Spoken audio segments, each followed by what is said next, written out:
Tidak perlu, aku ingin menangani masalah ini secara pribadi. Ezra berkata dengan nada dingin. Jika bukan karena Ezra tidak bisa pergi di sore hari, Ezra pasti akan membunuh dua orang itu secara pribadi.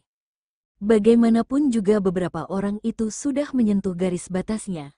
Bahkan membunuh mereka secara pribadi, itu juga tidak akan cukup untuk melampiaskan kemarahan Ezra. Baiklah, Vito menurunkan bahunya, kemudian berkata dengan nada sedikit berkecil hati. Begitu masalahnya selesai dibicarakan, Ezra langsung kembali ke ruang pasien. Setelah Judith pulang, Kina langsung bertanya pada Ezra, "Ezra, apakah sudah tahu masalahnya?"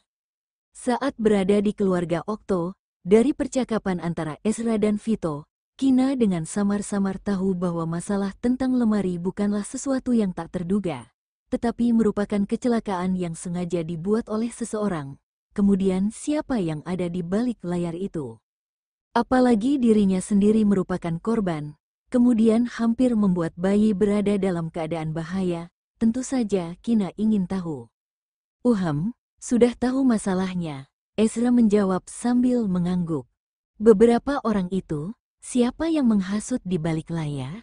Kina bertanya dengan nada sedikit gemetar, begitu teringat situasi yang sangat mendebarkan pada saat itu. Sampai sekarang ini, Kina masih memiliki ketakutan yang tersisa.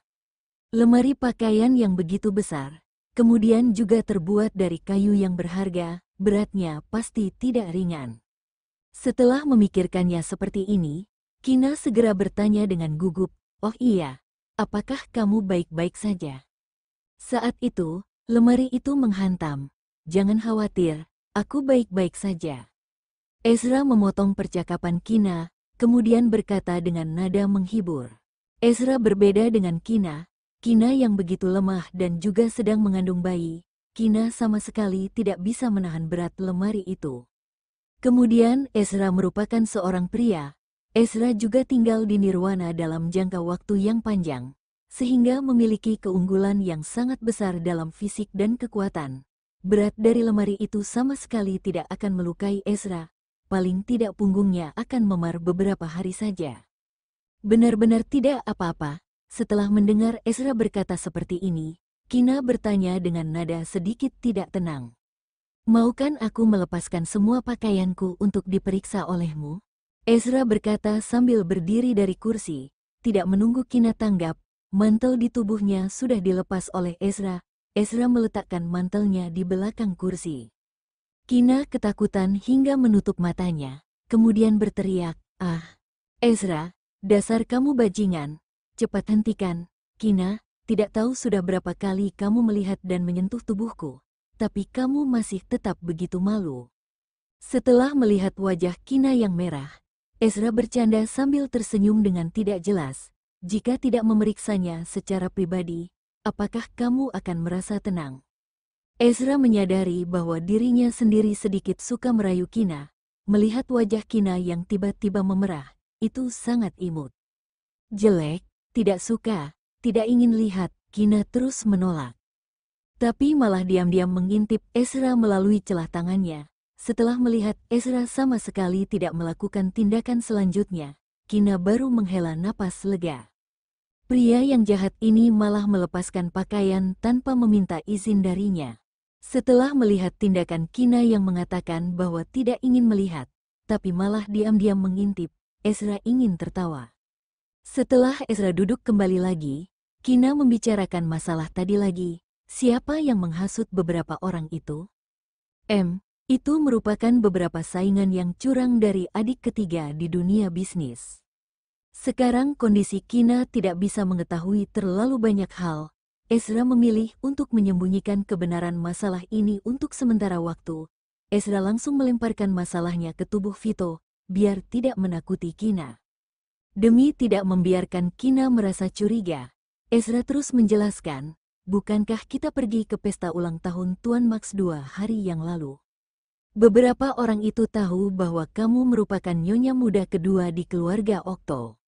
Kemudian mereka tidak menemukan kesempatan untuk bertindak pada adik ketiga, jadi hanya bisa mencari kesempatan lain, memilih kamu yang sangat lemah karena sedang mengandung. Kina sedikit tidak bisa mengerti dengan perkataan yang dikatakan oleh Ezra. Begitu melihat Kina tampak bingung, Ezra menjelaskannya kepada Kina secara rinci lagi. Mereka mengira bahwa begitu kamu terluka, kamu akan menjadi korban tidak bersalah yang menderita karena adik ketiga. Kemudian aku pasti akan memarahi adik ketiga karena masalah ini. Pada saat itu, adik ketiga akan mengira bahwa semua ini karena dirinya sendiri, sehingga baru membahayakan kamu dan bayi. Mereka ingin menyerang adik ketiga dengan menggunakan masalah ini. Pada saat yang bersamaan, mereka juga ingin membuat perselisihan antara aku dan adik ketiga. Vito yang menjadi pahlawan kambing hitam yang sedang bekerja di luar terus bersin beberapa kali. Vito mendongak dan melihat cuaca, kemudian mengencangkan mantelnya. Setelah mendengar Ezra mengatakannya dengan sangat serius dan masuk akal, Kina tidak memiliki keraguan apapun lagi, jadi langsung percaya dengan perkataan Ezra. Bagaimana kamu menangani beberapa orang itu? Atau kamu sudah selesai menangani mereka? Kina bertanya lagi, setelah diinterogasi oleh adik ketiga. Adik ketiga datang untuk menanyakan pendapatku. Aku menyuruh adik ketiga untuk menyerahkan beberapa orang itu kepada polisi, kemudian menanganinya sesuai dengan proses peradilan.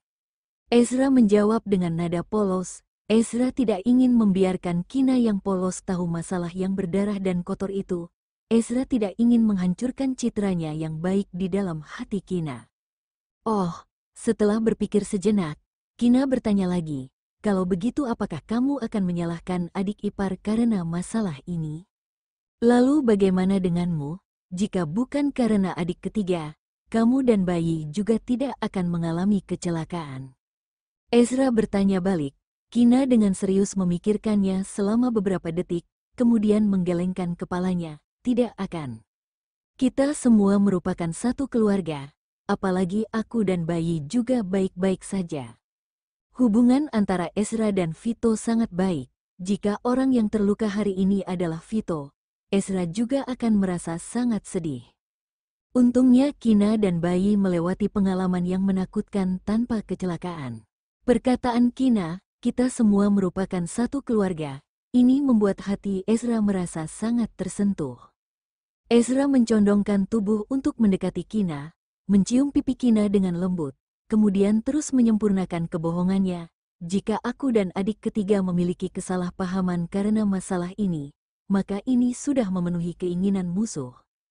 Tapi aku sudah memperingatkan adik ketiga, membiarkannya jangan melibatkan anggota keluarga lagi di dunia bisnis. Kemudian orang yang ingin merugikan anggota keluarga Okto, aku tidak akan melepaskan mereka. Meskipun perkataan awal merupakan perkataan bohong, tapi perkataan akhir malah merupakan perkataan yang jujur. Jika Vito tahu bahwa dirinya sendiri tidak hanya harus membantu abang kedua untuk memeriksa penghasut di balik layar, tapi sekarang juga menjadi pahlawan kambing hitam, mungkin hati akan merasa lelah. Pada malam hari, setelah Kina tertidur, Ezra memanggil Vito, menyuruhnya untuk menjaga Kina. Kemudian dirinya sendiri malah segera berjalan keluar dari rumah sakit dan pulang ke villa keluarga Okto. Tuan muda kedua, mobil baru saja berhenti. Judith yang berjalan kemari untuk menyambut malah memanggil dengan suara yang dingin dan hormat. Di mana orangnya? Setelah melirik Judith, Ezra bertanya dengan suara suram. Di ruang bawah tanah yang ada di belakang gunung, mohon tuan muda kedua ikut dengan saya. Setelah selesai menjawab, Judith berjalan ke belakang gunung. Kemudian Ezra malah ikut di belakang Judith tanpa mengatakan sepatah kata pun setelah berjalan sekitar 15 menit. Keduanya baru tiba di depan pintu ruang bawah tanah yang ada di belakang gunung. Tuan muda kedua, tunggu sebentar. Judith membuka pintu dengan kode sidik jari di ruang bawah tanah dengan gerakan teratur, kemudian berjalan masuk ke dalam. Saat baru saja berjalan ke depan pintu penjara bawah tanah yang menahan pelayan itu, Judith melihat adegan darah di dalam penjara bawah tanah, kemudian segera berteriak dengan panik, Tuan muda kedua. Selanjutnya Judith segera membuka pintu penjara bawah tanah, kemudian berjalan masuk ke dalam untuk memeriksa. Setelah melihat pelayan itu mati secara tragis di penjara bawah tanah dan darah segar menyebar kemana-mana, ekspresi wajah Ezra tiba-tiba menjadi suram. Tuan muda kedua, pelayan ini sudah mati. Judith berjalan ke depan Ezra. Judith melapor kepada Ezra dengan ekspresi serius. Kemudian menjelaskan, sebelum aku pergi menyambut Anda, pelayan ini masih hidup. Ezra tidak berbicara, berjalan ke penjara bawah tanah sambil mengerucutkan bibirnya dengan dingin. Ezra berjongkok untuk memeriksa luka fatal di tubuh pelayan itu. Ada pisau buah yang sangat biasa tertusuk di bagian dada dan perut. Kemudian luka fatal malah disebabkan oleh pisau buah yang tertusuk di dada bagian kiri. Darah segar masih hangat. Ini membuktikan bahwa pelayan ini baru saja meninggal. Seharusnya pihak lain memanfaatkan kesempatan saat Judith berjalan keluar untuk menyelinap masuk dan membunuh pelayan ini. Sistem keamanan di villa keluarga Okto menggunakan peralatan yang berkualitas terbaik dan unggul. Jika bukan merupakan orang yang sangat tidak asing dengan topografi di keluarga Okto, begitu masuk ke wilayah keluarga Okto, mereka pasti akan segera menyentuh sinyal peringatan. Kemudian pelayan biasa dan orang luar tidak tahu ruang bawah tanah ini. Orang yang membunuh pelayan itu malah bisa menyelinap masuk ke villa keluarga Okto tanpa menyentuh sinyal peringatan dari sistem keamanan, serta menyelinap masuk ke ruang bawah tanah tanpa menghancurkan kunci kode sidik jari di ruang bawah tanah. Saat Judith menangkap pelayan ini di siang hari, Ezra sama sekali tidak menyuruh Judith untuk menginterogasi pelayan ini, siapa yang sebenarnya menyuapnya, dan menyuruhnya untuk melakukan hal seperti ini. Karena Ezra tidak pernah menyangka bahwa pihak lain begitu kejam, pihak lain malah membunuh orang karena masalah ini. Awalnya Ezra berpikir untuk menginterogasi secara pribadi setelah kembali ke villa keluarga Okto, tapi tidak menyangka bahwa pihak lain akan bertindak terlebih dahulu, membiarkan pelayan itu tutup mulut selamanya. Setelah berpikir sejenak, Ezra berdiri dan menyeka darah di tangannya. Ezra memerintah Judith, lapor polisi. Judith sedikit kaget, kemudian segera menjawab, baik, Tuan muda kedua. Judith tidak mengerti kenapa majikannya memilih untuk melapor polisi. Menurut Judith, pelayan ini sudah mati. Yang penting melakukannya seperti biasanya, yaitu membiarkan mayat ini sepenuhnya menghilang di dunia ini. Jika melapor polisi sekarang, tidak hanya majikan mungkin akan dianggap sebagai tersangka oleh polisi, tapi juga akan menimbulkan masalah yang tidak perlu. Setelah melapor polisi, sebelum polisi datang, Ezra melihat rekaman CCTV di ruang bawah tanah dulu. Sosok yang sangat tidak asing muncul di layar rekaman CCTV, tapi mengenakan topeng rusa di kepalanya, membuat orang tidak bisa melihat wajah aslinya. Tuan muda ketiga, setelah melihat sosok yang muncul di dalam rekaman CCTV, Judith berteriak dengan panik. Bukan Vito, Ezra menyangkal dengan nada dingin. Meski bentuk tubuh dan penyamaran orang itu sangat mirip dengan Vito, tapi Ezra sangat kenal dengan adik kandungnya sendiri. Ezra bisa langsung melihat perbedaannya. Apalagi adik ketiganya sedang menjaga Kina di rumah sakit. Setelah memikirkan ini, Ezra segera menelepon Vito dengan gugup.